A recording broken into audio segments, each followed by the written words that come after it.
Hello and welcome to Heroes of History, and now we're having a let's test heroes, and let's test this Zheng Yi Sao and see if she's any good. Right now she's level 90. I can ascend her if I want to, well, if I had a little extra resources here. Attack is better than defense. She got a decent amount of hit points and base damage. Let's look into her here and see if there's something interesting. Rather fast initial charge, regular charge not too bad either. Shields given 14.5%, that sounds okay. Basic damage, attack speed a little extra, movement speed not too fast. Now,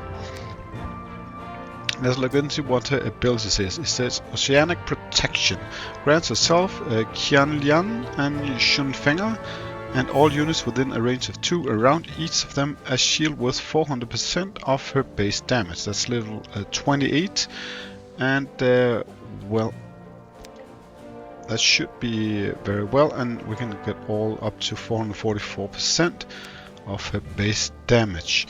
And well, level 28 is how far I have gotten her.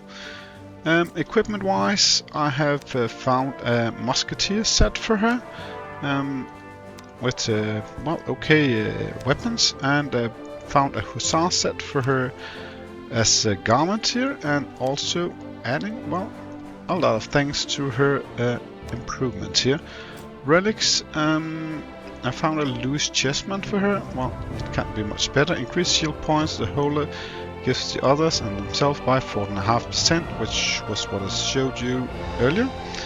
And Pantheon, well, I haven't moved anything here because, well, I'm dead ass poor here. And Awakened, well, she isn't awakened at all, but she can get more defense, she can get evasion plus 15%, so she's get hard to hit. Defense more for that, hit point more for that, and even more defense. So that's quite literally, that's 40%, that's 47.5% extra. Oh, that was hit points. Yeah. And a lot of extra hit points too, so well, she'll be hard to kill actually. So let's test her out here, and let's go to the campaign map, and well, not that one. I'll go here for Battle City 1 and continue here. I've replaced her up here, and well, take note of Eurolucus here, because he can, well, he should be a bit better able to show his abilities as a poisoner here, because there is no one. As you can see here, that's the 2-1 she gives, and you can see the, well, shields she gives around herself, and well, as you can see here, our area damager here gets the shield because she's around, and a few others here, so they have an incredible amount of shields, some of these guys, and well, that's well, partly good. Well, everybody got some hits in here, and people dying fast here. Even that, it's going really great, I think. Let's see if she had any real effect now. Let's see in the battle stats here. As you can see here, her 2 ghost minions, well, does a little damage and absorbs a major amount of hit points. I will count them as her job for comparison to see the effect that she actually has. Let's turn on to the next battle here. Let's push continue, and we'll find the next province. Well, let's jump right to it here, and there are charts in here. As you can see, they are interesting. There's a bit of a mess up in here, but well, the shield should help my units a lot more. So I'm trying to keep track of the ghosts that should be around there. Crap, they're dying fast here. Where would... oh, to just put some people around herself then when the ghosts aren't around. I think the text more focused on well, her giving it to someone around her.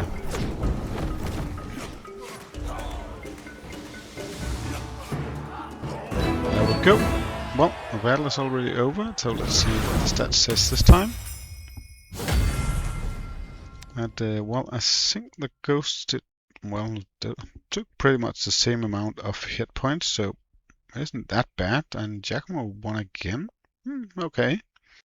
Well, we jump to the 9th battle in Province 33, and, well, let's just jump right into it here. And there goes our ghost right through the front line and getting, well, quickly attacked here. Well, the shield should keep them alive a little longer, so we have something to do here. That's unfriendly hit here, and he moves fast, and he has a lot of shield, which is good for us. Oh, the interesting thing, does that appear 2 ghosts? Well, one of them died in the last wave? No, it does.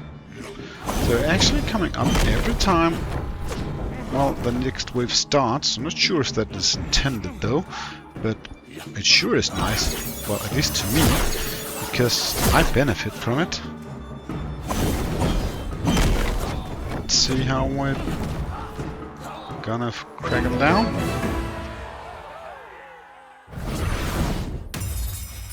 Yes, well, good work. Let's look at the battle stats here. We got, oh, Giacomo's really doing well in these battles.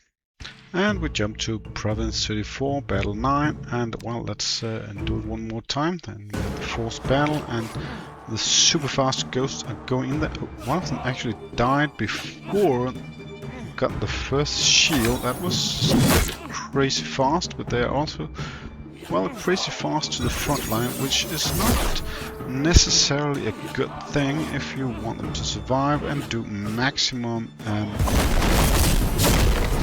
damage absorbing. That one here, that was bad.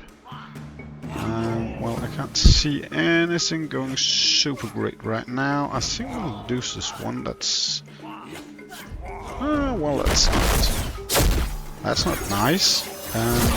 It's not a winning combination, at least not for this battle. But the damage absorption, well, was very little this time here. As you can see here, they both only took 5,337, so they didn't get one single shield up, so they are not that strong. Well, even though Province 34, Battle 9 was a disaster, we'll still jump to Battle 35 to have the same battles to, well, refer to. So here we go right into, well, one of the toughest battles that is when I do these tests, and I see how they do. Well, he should have given someone poison. I can't see any poison on that guy, so... What the hell? That seems like a bug. And now she dies because 2 arrows from Robin Hood. That's barely a good thing. Could someone please do something evil to some of them? What? He should prefer heroes to poison, and yet there is no one poisoned. Or did I remember his skill wrong? I don't think I did.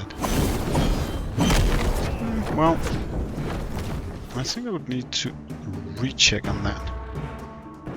So, well, we're gonna do that after this battle is over, but I'm quite certain I actually remember well in this case. Now, let's see if this shield actually helps here for next round, because she'll cast immensely amount of shields that should, well, if we are extremely lucky, that should keep all those alive for long enough to get further than usual, because, well, we survived the last round quite well enough, so we could put up a better and more winning combination, because though, well, neither of the 2 heroes we have left is losing much in matters of hit points, so we're actually getting further down with most hero combinations. If we can just have the other three and survive. You see here again, the shield takes a lot of damage, but well, now he does die a bit too far, Mr. Sun Tzu. So we're not winning it, but if we had some more support from the first wave, that was actually quite well show what our tested hero here has of capabilities. Well, yes, he should do single damage to the nearest enemy, prioritizing heroes. I can only assume that he only hit an ordinary unit, which is wrong when we look at the text that is joining it, and it would be total waste of all that nice poison damage if he just took the nearest units and I did not prioritize heroes. Now for the other method with the stats here, and well, they are different. Well, even though Giacomo did a lot of winning in the first few, he did less damage in the last few battles. Sun Tzu made more damage in average, but basically a lot of it came from this last battle where he did extremely well because he was well protected by Zheng. Eurylochus a bit less, and well, Zheng Yi Sao did do more damage than Menelaus, so she did a good job, but a lot of it comes from here.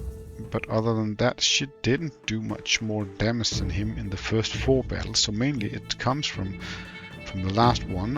If we deduct 50,000 from there, we'll drop down, well, the 10,000 needed there. It's not entirely 50,000, so not too much different. Nitocris here did a little extra damage, and well, let's say the most interesting here is actually how much defense she took in here, because that's Giacomo taking less damage, while Sun Tzu taking more damage, mainly from the shield in the last battle here. Eurylochus about the same, not much changed, and astonishingly much she takes of damage here, Zheng Yi Sao, compared to Menelaus here. And especially here in the last one, she really absorbed a lot of damage. And well, Nitocris did not do much damage in average compared to the last battle there, a set of battles. And as you can see here, the fact that those 2 ghosts were shielded and took to the front line and absorbed a lot of the damage, there wasn't much for Nitocris to do healing wise, so she lost approximately 60% of her healing capacity because of it. So in some regards, if you're fighting a close frontline battle, you would probably do good having those 2 ghosts absorb it, and then you could actually leave out a healer, because as you see, the healer isn't much needed, and well, not much of a benefit in this case. So I think it's an actually strong shielder, this Zheng woman, and I think that would be a small recommendation to try and get her. I would say thank you for watching this video.